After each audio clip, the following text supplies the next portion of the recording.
Wassalatu wassalamu ala asrafil anbiya wal mursalin Sayyidina Muhammadin wa ala alihi wa ashabihi ajma'in. Qala Allah ta'ala fil Qur'anil azim, a'udzu billahi minasy syaithanir rajim. Ya ayyuhalladzina amanu kutiba 'alaikumus syiyam kama kutiba 'alal ladzina min qablikum la'allakum tattaqun. Al-ayat mabadu.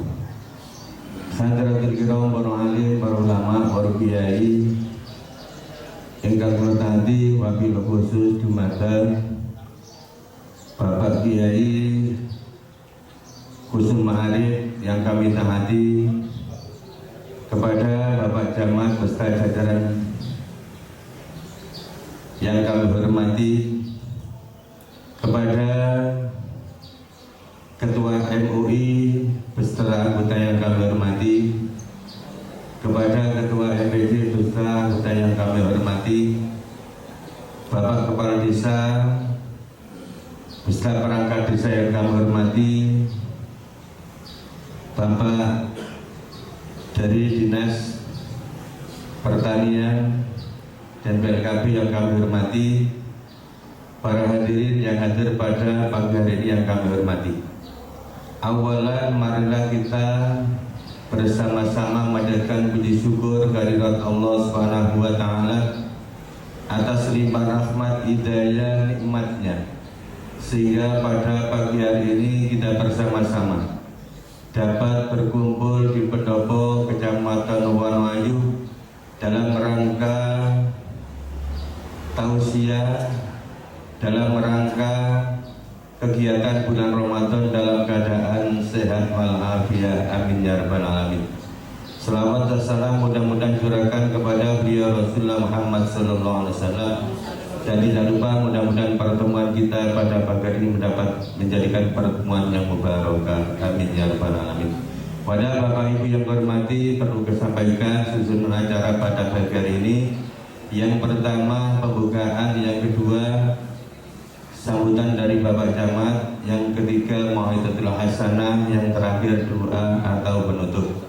Untuk mengawali acara pada pagi hari ini, marilah kita buka dengan umur Quran suratul Fatihah. Ala hadiniyah bisafa'ati Rasulullah sallallahu alaihi wasallam. Sayyidul lana walahumul Fatihah.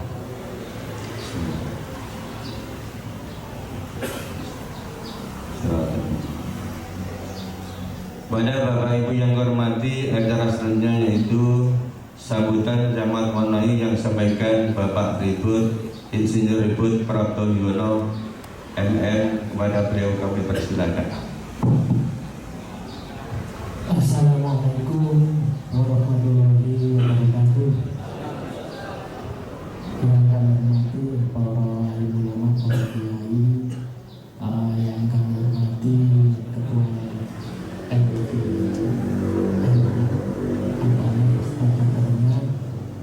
yang kami hormati Bapak Ibu Kepala Desa, teman-teman staf Kecamatan Parakasi, Kabupaten staf Kecamatan Wonoayu, Bapak Ibu dari Dinas Jabatan. Pertama-tama marilah kita senantiasa mengucapkan puji syukur kehadirat Allah SWT atas limpahan rahmat dan hidayahnya, sehingga kita semua dapat bersilaturahmi di awal bulan Ramadan atau 10 bulan Ramadan yang pertama ini di Kecamatan Wonoayu. Semoga kita semua senantiasa dalam keadaan sehat walafiat. Sholawat serta salam marilah kita haturkan kepada junjungan kita Nabi besar Muhammad SAW. Terima kasih pada seluruh yang hadir. Mohon nanti apa Yusufnya pesertanya ditambah dari kepala sekolah SD, MI, juga dari Forkopimka, dari Polsek, Koramil, juga dari Puskesmas yang tadi. Dan nanti supaya semuanya rukun sama seperti kalau kita acara-acara yang lain, misalkan SKJ ini kan senam kesegaran rohani. Jadi kami berharap nanti semua penyanyi yang hadir ya, di bulan suci Ramadan ini kita bersama mencari ilmu dan juga sebagai acara silaturahim untuk seluruh warga yang ada di Kecamatan Melayu dari berbagai lapisan termasuk perangkat desa, kepala desa, khususnya teman-teman kasih kemasyarakatan atau kasih kesetaraan ya Pak Mudin untuk mengajak seluruh perangkatnya dan juga Bapak Ibu. Pada pertama silaman rohani ini kami sampaikan terima kasih kepada para kiai, para ustaz yang hadir. Kami di 10 hari pertama ini kami berharap dijelaskan ya, supaya teman-teman dari ASN ini diiring-iring dong ya. Teman-teman dari ASN ini kan latihannya puasanya itu sudah mulai bulan Januari, Februari, Maret ya bukan ya. Puasanya itu boten Senin Kemis, boten Nabi Daud ya. Karena apa ya bulan Januari, Februari, Maret ini teman-teman ASN itu belum mendapatkan TPP ya. Jadi poso ini kok pendidikan pun tingkat tinggi pun ya teman-teman ASN ini ya. Moga-moga dengan silaman rohani ini di 10 hari pertama ini mendapat rahmatnya, mendapat rezeki dari berbagai arah. Mau sebenarnya ya Pak Anas ya, boleh teman-teman di udikin ya, teman-teman ASN ini CA yang modern ya ini ya, dengan paling silaman rohani supaya mensyukuri ya. Nah, untung sampai ya bulan Januari, Februari, Maret mboten dicairno kakek riyo. Apa mboten seger ya? Iya. Dipaksa nyeleh ini dah. Nyelehnya akhirnya disyukuri mendapat barokah. Mungkin itu pembukaan dari saya nanti supaya mendapat siraman rohani, menyejukkan hati dan diamalkan ilmunya. Ini kan kami ya sih jadinya luar biasa.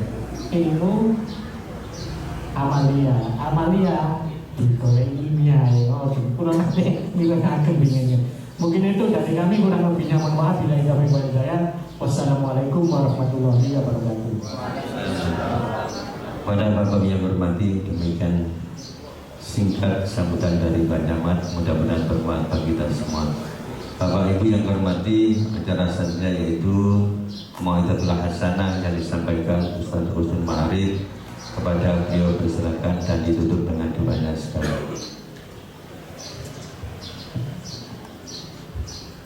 Assalamualaikum warahmatullahi wabarakatuh.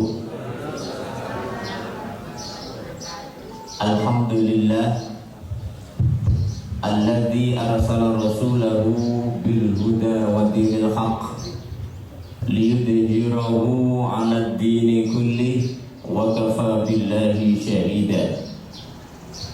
Arsalahu basyiran wa nadhira, arsalahu biiznihi wa syirajan munira, arsalahu min khili fatratin minar rusul makhafata iyakulan nas ma ja'ana min basyirin wa la nadhir faqad ja'ahumul basyir wan nadhir.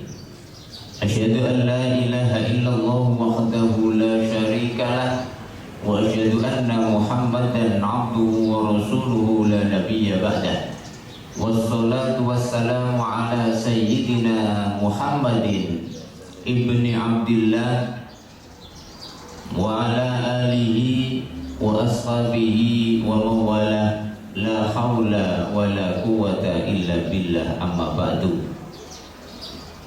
Hadratul kiram, para alim ulama, para masyayikh, asatid habaib ingkang kula mulyakaken, dumateng Bapak Insinyur Ribut Praptoyuwono MM selaku camat Kecamatan Wonoayu beserta jajaran dan staf ingkang kula hormati, dumateng Abah Haji Musbidin Khozin Ketua MUI Wonoayu beserta anggota ingkang kula hormati, dumateng Abah Insinyur Haji Anas Dimyati selaku Ketua MWC NU Wonoayu beserta jajaran ingkang kula hormati, segenap Bapak Ibu Kepala Desa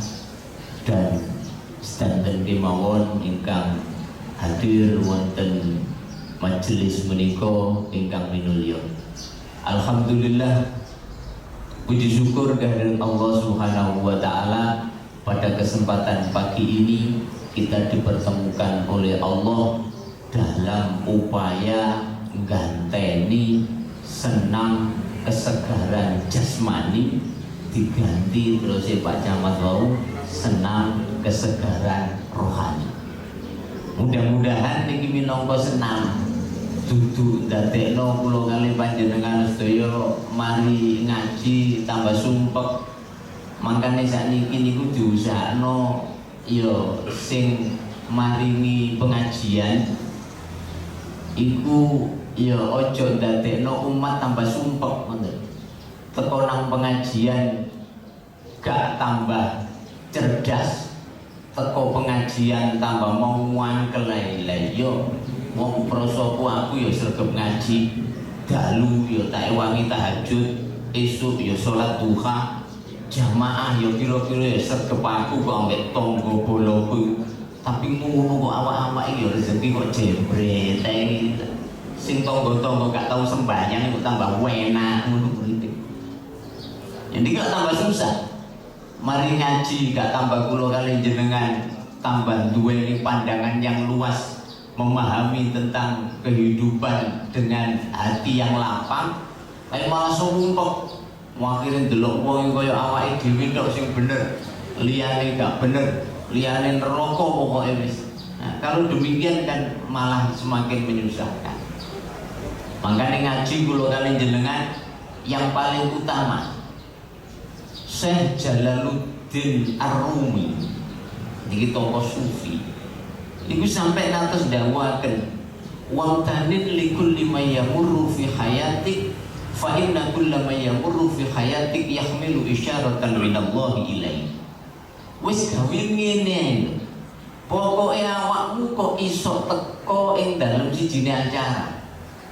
Mbok acara sakjane gak kepingin teko kok terus waliman, akhire teko mbok ngono ya ono yai ne ono ustate. Angger krungu acara-acara ngono iku ya terserah jenengan mrikine ya macem-macem, ono wah engko sawangane ono ngajine kok terus mari ngono gak teko, nek diundang ngaji apa maneh pas ngaji esuk poso pisan terus gak teko tapi diundang keduren kok akas sawangane kok ono ngono-ngono nih. Begitu teko dek kok ono sing tutur-tutur, ono sing nyampaikan sesuatu, maka ingatlah bahwasanya sesuatu yang kalian terima dengan sengaja ataupun tidak kok sampai kepadamu, maka itu adalah peringatan dari Allah Subhanahu wa taala. Jenengan yang tuh ngaji kaya apa sumpuk lek acara ya ini top aku tak tahu. Berusaha kaya apa kate budal adane mencret. Ya sih budal. Lu kan tidak dapat apa-apa kita. Berarti kan sudah disetting oleh Allah. Kok kebetulan sing ngomong saya, ojo ada terus matur-matur, wah ini mesti dikandani ini, kok bakal sing ngene-ngene misalkan. Tidak ada seperti itu. Kalaupun yang saya sampaikan adalah murni dari hati, maka nek agama iki agamane pangeran, inna huda hudallah, maka yang masuk kepada kita semua adalah faktor kita dikehendaki oleh Allah Subhanahu wa taala. Nek ngoten gak gampang tersinggung kula kali jenengan. Wis biasa ae kula kali jenengan nerimo apa. Nah ini contoh sing paling kula kali jenengan kudu gejoki ben-ben kok terus kesempatan ono krungu mau itu, krungu pitutur, krungu kalimat nopo ae berarti niku yahmilu isyaratan minallahi ilaih. Karena itu adalah peringatan dari Allah yang memang disengaja oleh Allah untuk sampai kepadamu. Anek kula kali jangan mboten nerima peringatan terus model koyo para wali, model koyo nabi ngoten niku. Sekarang sudah tidak ada nabi lagi. Kalau nabi peringatannya datang dari malaikat Jibril, teko mari ngono nyampe ke wahyu hingga sesuatu yang sebenarnya tertutup itu jadi terbuka diberitahu oleh malaikat Jibril. Anek kula kali jenengan ngenteni malaikat. Gak malaikat Jibril yang teko. Malaikat Israil, wassalam banyak. Malaikat Israil sing teko, wong mati yo tekan. Tekane sak waya-waya. Kula kali jenengan mboten enten sing nyumpun api. Pun awal monggo kula kali jenengan gedhi polane minangka pembukaan ngaji Ramadan. Mboten pantes nek mboten bahas masalah Ramadan. Apa Yusuf pun ngutip ayat ya ayyuhalladzina amanu kutiba alaikumusyyam kama kutiba alal ladzina min qablikum la'allakum tattaqun. Monggo dipun onceki. Kula kali jenengan nggih kudu semerap bahwasannya mindset setiap manusia, gak peduli sampai itu ustadz, kiai ataupun siapapun yang paham tentang agama ini, bahwasannya mindset setiap manusia iku nek dikongkon opo iku mesti munine oleh opo. Gak usah gaya-gaya kula kali jenengan dan ngaku wong sing paling ikhlas, ndak bisa. Watak asli manusia iku nek dikongkon opo oleh opo, terutama ibu-ibu. Dikongkon opo itu oleh opo, dan ini tidak mungkin Allah tidak tahu. Maka sampai cari di dalam Al-Quran, sampai cari di dalam hadis-hadis Nabawi, maka hampir bisa dipastikan seluruh perintah-perintah Allah tentang ibadah pasti Allah tidak akan lupa memberitahu tentang oleh opo. Dan anehnya, kula kali jenengan tidak bisa langsung mengatakan ibadah itu ikhlas, karena Allah tidak mengharapkan sesuatu apapun, tidak ingin surga, tidak ingin neraka. Nek ono uang kok coba-coba muni seperti itu, wis aku ya wis urip iki gak ngereken swarga, gak ngereken neraka, makane gak sembahyang. Ayo zaman dulu, uang kok gak ngereken swarga, gak ngereken neraka, gak sembahyang. Awak-awak ini ngereken swarga. Kula kali jenengan ditakut neraka, takut azab dan lain sebagainya. Lu makanya kula kali jenengan dikongkon perintah, seluruh perintah di dalam Al-Quran itu embel-embel itu yang konkret. Begitu secara umum tentang ibadah. Saya tidak hanya mengkhususkan puasa. Ketika Allah memerintahkan tentang ibadah, wa ma khalaqtul jinna wal insa illa liya'budun, tidaklah aku kalian jadikan jin dan manusia kecuali untuk beribadah. Ketika Allah memerintahkan kula kalian jenengan untuk beribadah, maka ayat ini belum selesai. Allah memberitahukan dumateng kula kalian panjenengan, ma uridu minhum mir rizqin. Cetok kan ada kalimat rezeki kan di sini. Aku tidak jadikan kalian hidup ini kecuali untuk beribadah kepadaku. Mengabdilah kepadaku, perintahku laksanakan, apa yang aku larang tinggalkan. Kalau kalian tidak percaya kalau ini ada efek duniawiyahnya, coba mana ada perintah-perintah Allah itu yang berimplikasi negatif, menyulitkan kula kalian jenengan. Kita disuruh jujur, langsungnya sampai koncone jujur. Kula kalian jenengan, implikasinya gak usah dijelaskan masalah akhirat. Ya nek awakmu jujur ambek konco, jujur ambek tonggo, maka kamu akan dapat dipercaya. Ketika kamu akan dipercaya, maka relasimu akan semakin bertambah. Bisnismu juga akan berkembang baik karena kamu konsisten dengan kebaikan dan kejujuran. Masuk urusannya yang dijelaskan oleh Al-Quran. Ketika kita dilarang melakukan kemaksiatan, manipulasi, goroi, bujui, mengkhianati dan lain sebagainya, itu larangan semua di dalam agama. Apa ada dijelas no implikasinya? Cek apa sih awak-awak cek neka berkhianat itu? Tidak mengambil hak orang lain itu untuk apa sih? Itu semuanya kan kalau kalian jangan butuh penjelasan. Maka ketika Allah perintahkan ibadah secara umum, pokoknya ibadah itu ma'uridu minhum mir rizkin. Aku Allah tidak mengharapkan sedikit pun rezeki dari kalian. Perasaanmu nek mbok sembah itu terus aku udah digaya, terus aku tambah untung ngono. Tidak begitu yang diharapkan oleh Allah. Ma'uridu minhum mir rizkin. Innallaha huwar razzaq. Sesungguhnya Allah yang akan memberi rezeki kepadamu. Cetok kan istilah. Sudah jelas bahwasanya setiap ibadah itu Allah pasti akan menyandingkan dengan rezeki. Ketika ayat sholat wa'mur ahlaka bis sholat wastabir alaiha la nas'aluka rizqon, niki malah cetok nahnu narzuquka. Perintahkan kepada keluargamu untuk melaksanakan sholat. Laksanakan sholat. La nas'aluka rizqon. Sekali lagi diulang oleh Allah, aku tidak minta rezeki darimu. Nahnu narzuquka, bahkan aku yang memberi kalian rezeki. Terus kurang apa lagi Allah perintah seperti itu? Maka bukan hanya sekedar itu saja, sampai wiritan sekalipun.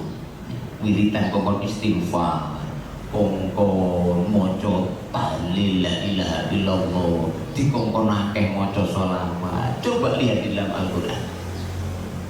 Ketika Allah memberitahukan kepada Nabi Nuh, umatmu itu jangan istighfar nang aku. Nabi Nuh menyampaikan ke umat ya rasional saja. Nek kula Gusti ibadahnya sudah memang tingkat ikhlas coro Nabi. Makanya sampai jangan terus kemudian nek dilihat ceritanya Nabi Muhammad. Jadi Nabi itu istilahnya kalau memberi contoh itu grade-nya itu memang grade tertinggi. Misalkan sampai pernah ngaji diberitahukan Nabi Muhammad itu kalau bulan Ramadan malam melaksanakan ibadah, sholat tarawih, qiyamul lail, tahajud, itu kakinya sampai bengkak. Pernah ya? Pireng dawuh ngoten? Itu hanya cerita. Sekali lagi, cerita. Yang menceritakan pun bukan Nabi. Itu Siti Aisyah ketika ditanya oleh para sahabat, menceritakan tentang tabiat Nabi, bukan Nabi perintah. Ojo terus perlu hadis itu terus dianggap jadi wong koyo ngene. Nek ibadah itu sikile sampai abu, akhirnya bengi tahajud, sholat 2 rakaat, mari salam didelok sikile turu ngabu, ngadeg maneh. Ya sing akeh mangan beli juga. Mangan jeroan iki cepet abu. Ndak begitu konsepnya. Itu konsep grade-nya Kanjeng Nabi. Betapa tidak dengan melihat setelah sholat isya, sampai lihat di kitab Sahih Bukhari, tidak pernah ada cerita Rasulullah tidak wiridan, itu tidak pernah. Makanya ojo terus kemudian nubruk no agama. Kelakuan itu sing penting konco tonggo bolong ngelakoni, gak podo itu biasa. Nek ono sampean wiritan dibanterno wong akeh bareng, terus ono wong sing gak wiritan bareng ya biasa. Memang itu juga pernah dilakukan. Ojo terus nyoba ibadah ditabrakno, sama saja kalau kalian jenengan. Wayahe sholat pokoknya wong Islam itu sholat, sing penting eruh kabeh sholate ngadep kiblat, dene takbire model-model wis ndak apa-apa. Ojo terus mari ngono nganggep dengan berpandangan sempit. Terus siji hadis dianggap hanya cerita itu tok yang benar. Hingga terus mari ngono nek delok takbir kadang-kadang kula kali jenengan ya mbok kene lah sampai nek umroh atau haji takbir mau macam-macam Pak Bu. Ada takbir yang pas tangan di bawah daun telinga sendakepe yo kalem mono tengah-tengah ini biasa kalau kali jenengan begitu. Ada yang di dada begini nek takbir. Allah. Wis ngene muate gaya yang melungker. Bobot. Oh, ya biasa bahkan nek sampai delok ono sing diputer ini ada kan ya melihat takbir ya biasa gitu loh. Lah yang sering ditanyakan kayak pulau-pulau yang tadi sebagai ustaz kan takut kadang-kadang itu gimana Pak Ustaz kok takbir saja dalam sholat kok tidak ada yang sama itu gimana. Nek pulau jawab gak perlu dijawab masalah dalil. Kulo sering ditakoki ngoten niku, kenapa berbeda-beda? Kulo jawab karena di zaman Nabi itu belum ada YouTube. Tapi gimana? Di zaman Nabi itu belum ada YouTube. Polanya dulu ono YouTube dah usah kalian memaksakan untuk semua seperti itu. Bisa jadi kata riwayatnya berbeda-beda.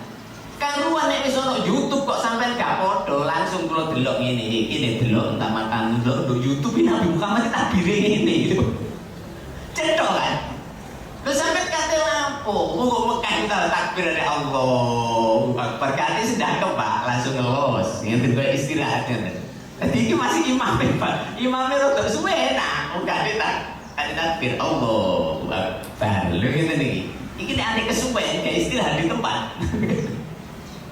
Oh, jadi lihatlah, ketika Nabi Nuh itu perintah tentang sebuah ibadah yang unine istighfar, ini sangat materialistis sekali Pak, sampai lihat.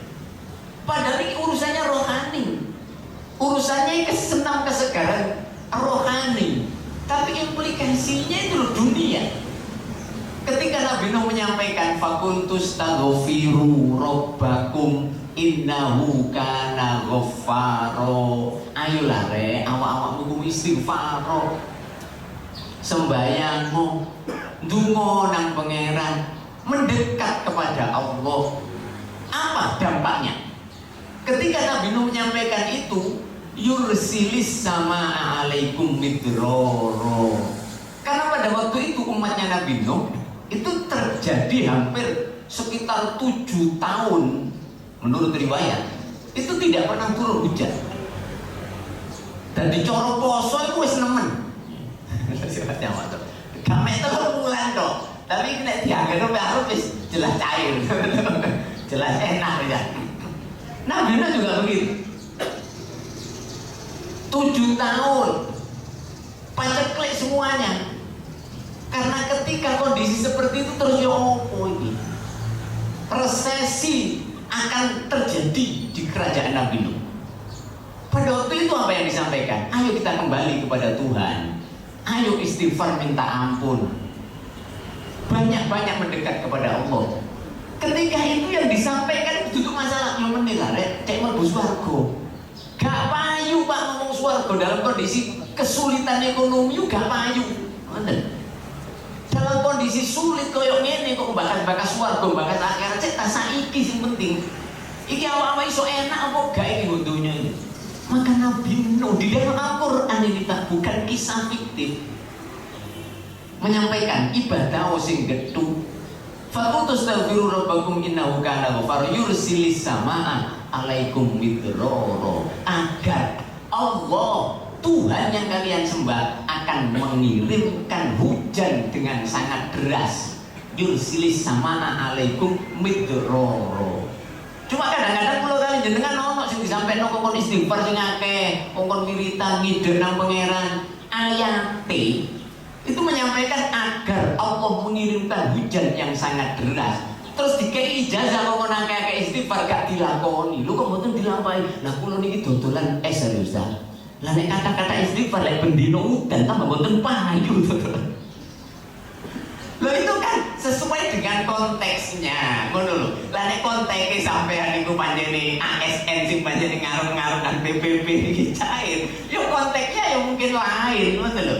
Konteksnya kan konteksnya umat yang ketika itu dalam masa paceklik. Lah kalau kalian jenengan ya sesuai dengan apa yang kita ayahi masing-masing. Jadi tidak ada implikasi ibadah yang terus kemudian tidak membawa dampak kepada keduniaan itu. Itu bukan hanya yursilis sama amidroro, Pak. Disambung lagi dengan wa yumditkum bi amwalin. Tanyakan siapa saja memaknai kata-kata amwal. Amwal itu jamak dari bentuk mal. Mal itu artinya harta. Wis tane awakmu ngidek nang pangeran. Ingat kata-kata ngidek nang pangeran itu ojo terus mari ngono. Digunakan hanya satu sisi tok. Dadi wong niku sing penting ide nang pangeran, wiritan to, dalu maca Quran, tahajud, maca surat Waqiah, salat duha, poso Senin Kamis. Lho nek ngene tok iku terus munine ngeten terusan. Sopo sing nguruki model ngono iku sapa? Ada enggak contohnya? Nabi kita itu Nabi Muhammad, Pak Bu. Apa Nabi Muhammad nguruki kula kali jenengan mek dicukupi hanya sekedar wiritan tok. Inna sama'a la tumtiru dhahaba wal fiddah. Itu disampaikan oleh sahabat terkaya namanya Abu Bakar. Kalian yo cawe-cawe yo nyambut gawe yo. Fa inna sama, karena langit tidak mungkin memberi kalian hujan emas dan perak. Rasulullah nggih ngoten dia. Ya apa sampeyan tingali Rasulullah itu? Kadang-kadang kita akan lihat Rasulullah itu kecil, angon wedhus. Lah nek kok tiru mati angon wedhus terus yo gak gelem kula kali jenengan. Mosok kate bisnis ke biyen niku cilik sampai gede ku mek angon tok. Sampai lihat peningkatan Rasulullah. Dikala mulai usia 13-14 tahun, Rasulullah itu sudah mengikuti pamannya melok dodolan. Artinya apa? Wis gaya kan? Wis mulai menginjak remaja, itu nek kepethuk kancane, itu kan direk angon, yo sapangane muni angon terus. Teman direk bisnis, nah lumayan kan? Dan itu dilakukan oleh Rasulullah sampai umur 25 tahun. Coba sampai lihat.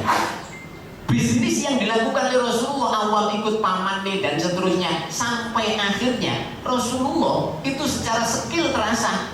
Ini loh pentingnya naik bisnis itu. Bukan masalah gelar dan keilmuan, tapi lebih keutamaannya itu ke skill. Kalau keahliannya terasa, Rasulullah itu hebat dalam keahlian. Sekian tahun berdagang, wis apal benar jalur perdagangan dari Mekah ke Yasrib, Mekah ke Sam, Mekah ke Yordan, Mekah ke Palestina. Mana jalur-jalur rawan, mana kemudian sing kulai sampai nengku payune piro dan lain sebagainya. Mana kurma-kurma yang strategis untuk disimpan dan lain sebagainya. Itu sudah Pak. Begitu skill terasah, ketemu dengan Siti Khadijatul Kubro, pemodal besar yang kebetulan rondo. Nah, rondo ini lebih tinggi. Kebetulan rondo. Akhirnya menikah. Cobalah kita berpikir seperti itu. Yang realistis hidup itu skill hebat ketemu modal besar, mana ada bisnis yang tidak jalan? Modal besar sampean, duwe wong tua akeh, ngekei modal nang anak, sementara anak gak duwe skill, hancur sampean.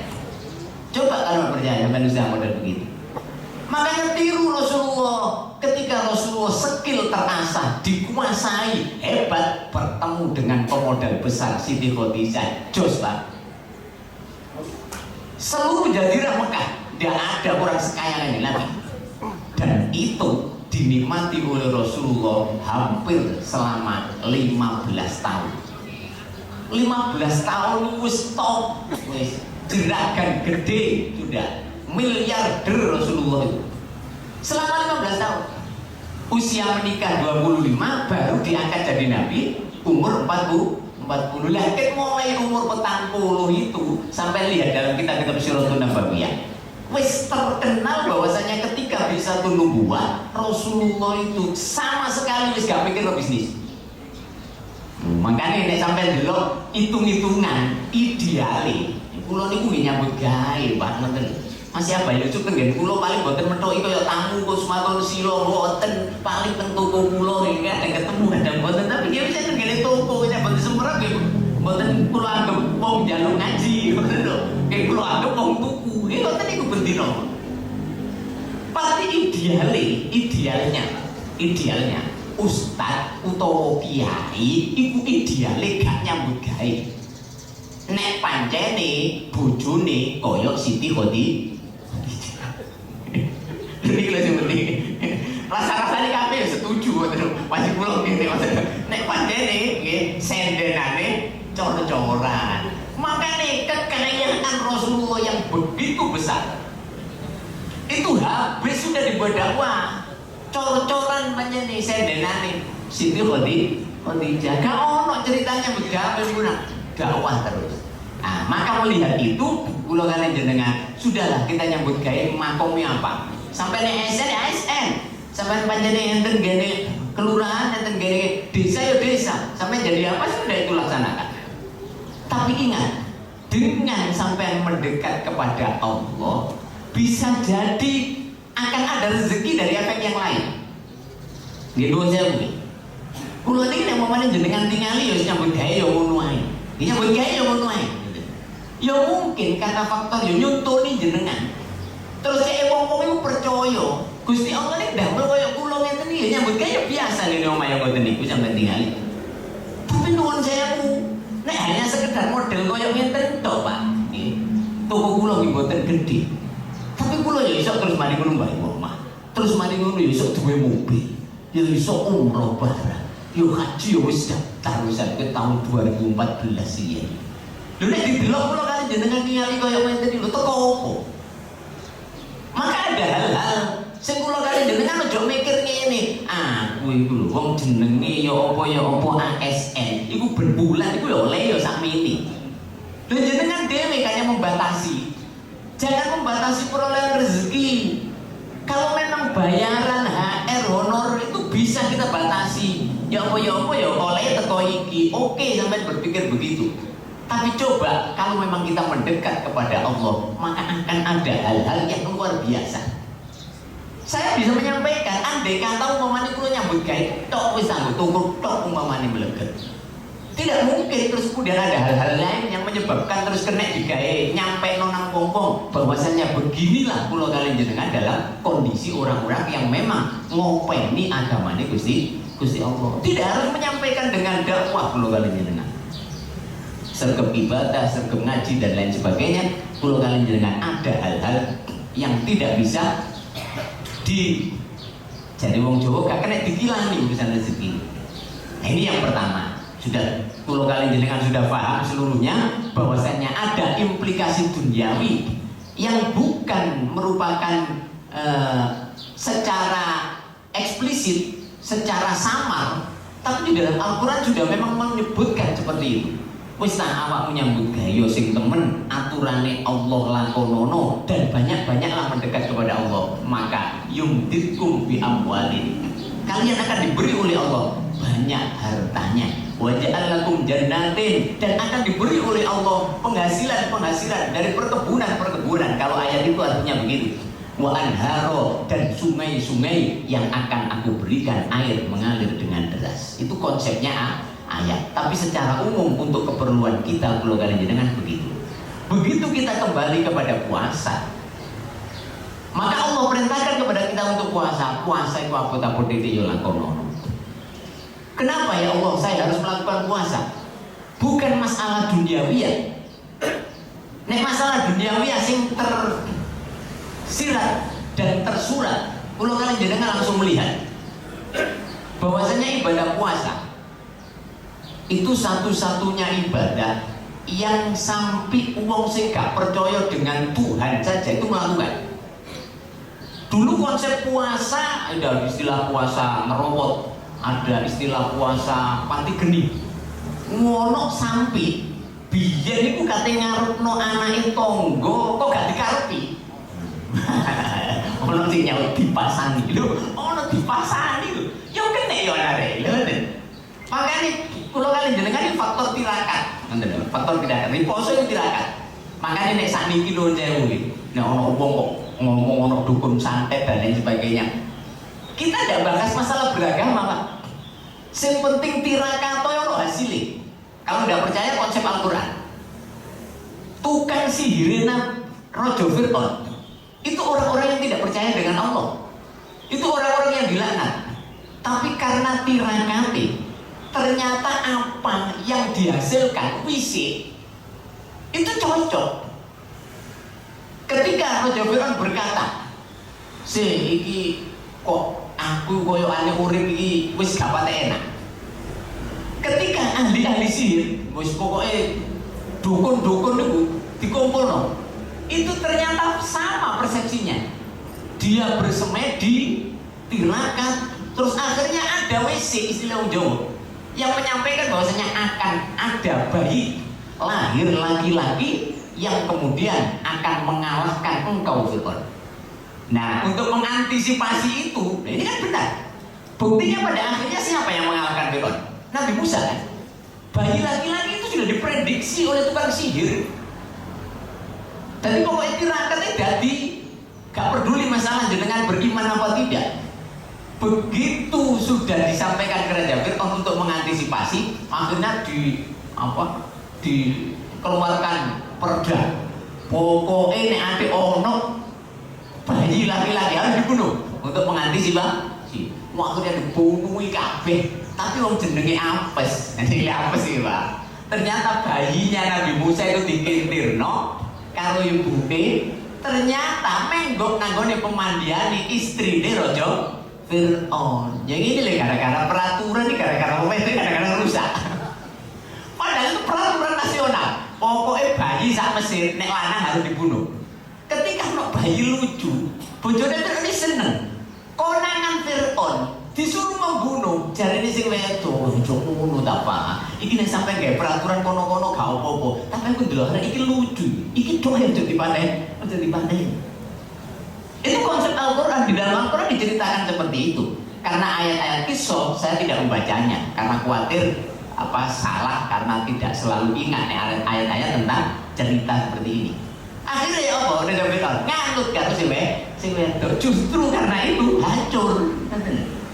Jadi makanya ono konsep wong saiki terus jarene wah santet dan lain sebagainya. Wong saiki padha gak tirakat Pak, kula kan jenengan. Sing tukang santet yo gak patek tirakat. Yang ini sing jarene nolak santet yo gak patek tirakat. Dadi padha gak temene. Kono sing nyantet yo gak patek temen, kene sing wiritan yo gak patek temen. Dadi wis jarno ae. Gak padha gak mandine. Sing nyantet masih dukun model gak mandi ya padha ae. Lah aku sing donga ya padha gak mandine wis biasa. Makanya nek ono apa kowe go nang puskesmas ae dhisik. Jadi konsep Al-Qur'an seperti ini. Nek panjene kalian mau melaksanakan puasa, laksanakan. Itu ibadah paling kuno. Tujuannya apa? La'allakum tattaqun. Agar kalian takwa. Sik tak sampai dikatakan takwa itu aja terus malu jadi dadi wong sing ahli ibadah sing ketu, sing dualu sampe tahajud, poso Senin Kamis. Gak ngono konsepnya. Ketika Allah menyatakan la'allakum tattaqun, coba di dalam ayat lain. Wong sing takwa iku ya apa sih? Wa may yattaqillah yaj'al lahu makhrajan wa yarzuqhu. Lho rezeki maneh kok gini. Berpuasalah kalian. Puasa itu membentuk kalau kalian jenengan menjadi kepribadian orang yang bertakwa. Nek wis takwa terus ya apa? Allah dawuh wa may yattaqillah yaj'al lahu makhrajan. Siapa yang bertakwa kepada Allah, maka Allah akan memberi baginya jalan keluar.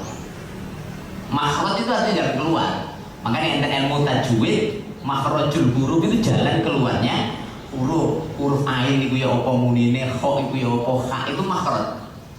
Gini Al-Qur'an, siapa yang bertakwa kepada Allah ya ja'allahu makhrajan. Setiap kesulitannya akan ada jalan keluar. Apa-apa kena musibah ya kena ae. Wayahe loro ya jenenge urip mosok kate gak gelem loro. Tapi nek terus wayahe loro, terus nyekel duit, terus sembarang ngono. Lah terus ente iki.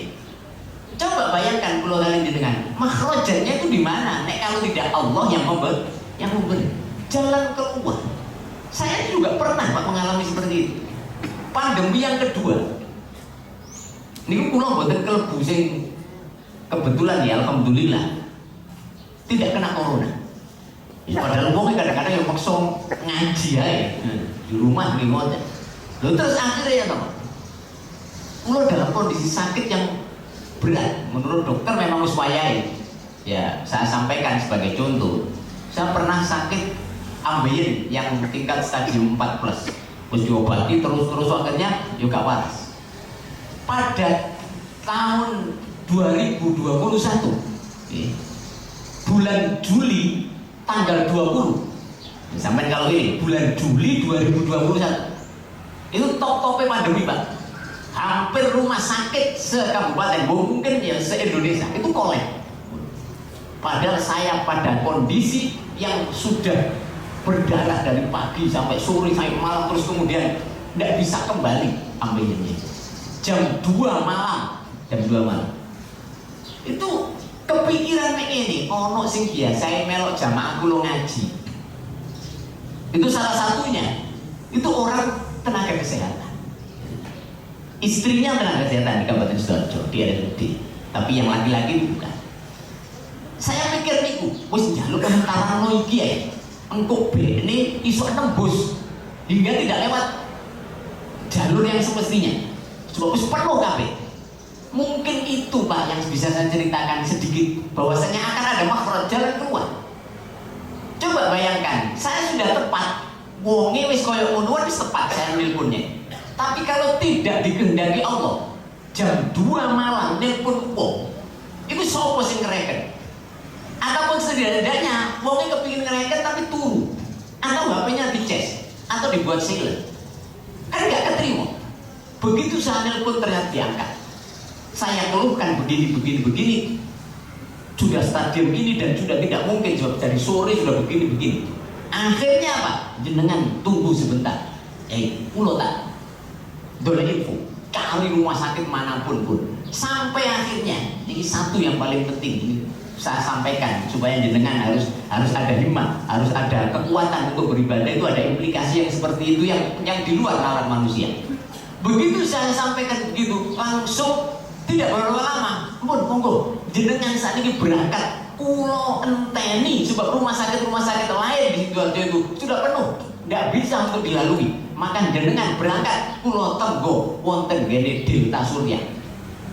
Bayangkan Pak Mun, wis budal wis, pokoke nang Delta Surya. Begitu muni Delta Surya pada waktu niku, belum sekarang kan?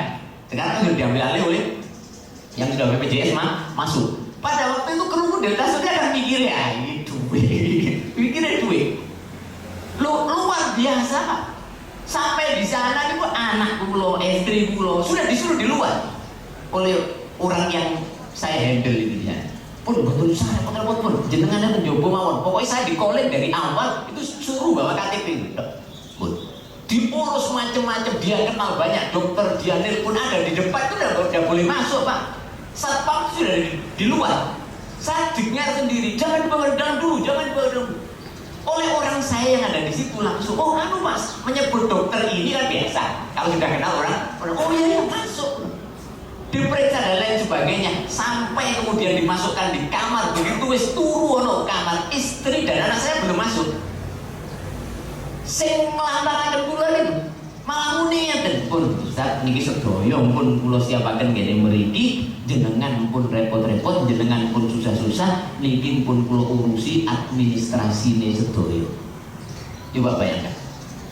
Dari berangkat itu mikir sembuh kok omah duit piro. Tapi ternyata sampai di sana Pak, ono wong sing tidak saya perkirakan, jamin saya operasi dengan dokter yang begitu cepat, pagi langsung seluruh badan saya wis umur 50 tahun ke atas kan dicek semuanya. Ternyata alhamdulillah sehat semuanya, dilaksanakan operasi sekitar jam 5 sore dari jam 2 malam masuk. Dan ini contoh ulo kali jenengan. Tidak berarti ulo kali benar pasti ada seperti itu, tapi Allah memberitahu bahwa yattaqillah ja'alahu makhrajan wa yarzuqhu min haitsu la yahtasib. Tadi awal yang disampaikan oleh Pak Camat tentang dari jalan yang tidak disangka. Makanya ini yang penting untuk menafsirkan ayat itu, barang siapa yang bertakwa kepada Allah maka Allah akan memberikan jalan keluar dan diberi rezeki dari jalan yang tidak disangka-sangka. Ayo dibalik menerjemahkan ayat ini. Kebalikannya bagaimana? Nek sampean kepingin akeh rezeki nih, mangkane ojo kakean nyongko tekani rezeki. Sudah kerjakan saja. Ini nyambut gawe ngene sih ini. Jangan menyangka. Lah kadang-kadang awal-awal itu tidak menyangka tapi malah memastikan. Ini bahaya. Ini pasti iki pokoke. Nek aku njupure kene sakmene. Lah sementara kok kono iku ono sing arep sakmene. Wah jelas. Nek kita borong kabeh tak goro, wah mesti badine sakmene. Sakmene lho iki salahmu. Kita bukan menyangka tapi memastikan. Begitu del kene diambil digoworono, kono wis ono sing ngejoki lu sampean. Rugi. Lha niki contoh. Jadi ayat-ayat yang konsepnya ukhrawi coba kalau kalian jenengan boleh memberi tataran tentang keduniaan asal sandarkan kepada Allah Subhanahu wa taala. Tidak mungkin Pak orang seperti kita itu langsung beribadah karena Allah. Tidak mungkin. Kalau kalian jenengan beribadah, buktinya Allah memberitahu tentang keduniaan. Makanya kalau kalian jenengan sergap ibadah, sergap ngaji, agak istighfar, gelem melok ngewangi-wangi agama, memperjuangkan agama, itu juga agar keduniaan kalau kalian jenengan ditata oleh Allah Subhanahu wa taala, memperoleh rezeki dari jalan yang tidak kita sangka-sangka. Kiranya itu kula mboten delok jam niku, mulane jam ket mangkul mulai pidato sampai sak meter kok pancet ae. Kula gak kober delok jam kula wis pokoke intine niku gara-gara jam niku salah niku. Engko pendopo kok jame mati. Kula rene kan pertama niku gak bener ternyata jam niku. Mohon, nah ini disiksa jam kula model kaya ngene.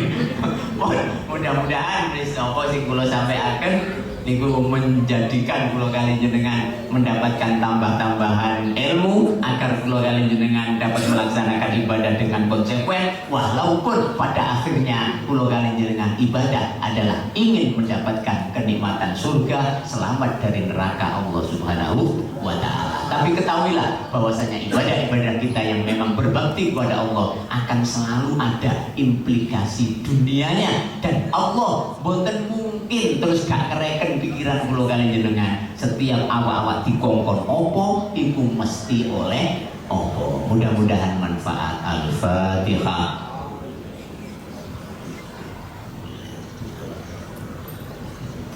Iyyaka na'budu wa iyyaka nasta'in ihdinas siratal mustaqim siratal ladzina an'amta 'alaihim ghairil maghdubi 'alaihim waladdallin. Allahumma shalli wa sallim ala sayyidina Muhammad walhamdulillahi rabbil alamin. Allahumma sallimna wal muslimin wa afina wal muslimin wa qina wa iyyahum syarra masaibat dunya waddin. Rabbana la tuzigh qulubana ba'da idh hadaitana wa hab lana min ladunka rahmah innaka antal wahhab. Rabbana atina fid dunya hasanah wa fil akhirati hasanah wa qina adzabannar. Wa sallallahu ala sayyidina Muhammad walhamdulillahi rabbil alamin. Kurang lebihnya mohon maaf yang sebesar-besarnya. Wallahul muwaffiq ila aqwamit thoriq. Wassalamualaikum warahmatullahi wabarakatuh. Bapak Ibu yang kami hormati, demikian mauidul hasanah yang disampaikan oleh Ustadz Husain Ma'arif. Mudah-mudahan bermanfaat bagi kita semua. Amin ya rabbal alamin. Dan saya selaku pengacara kurang lebihnya mohon maaf yang sebenarnya. Akhirul kalam wabillahi taufiq wal hidayah. Assalamualaikum warahmatullahi wabarakatuh. Allahumma sholli ala Muhammad.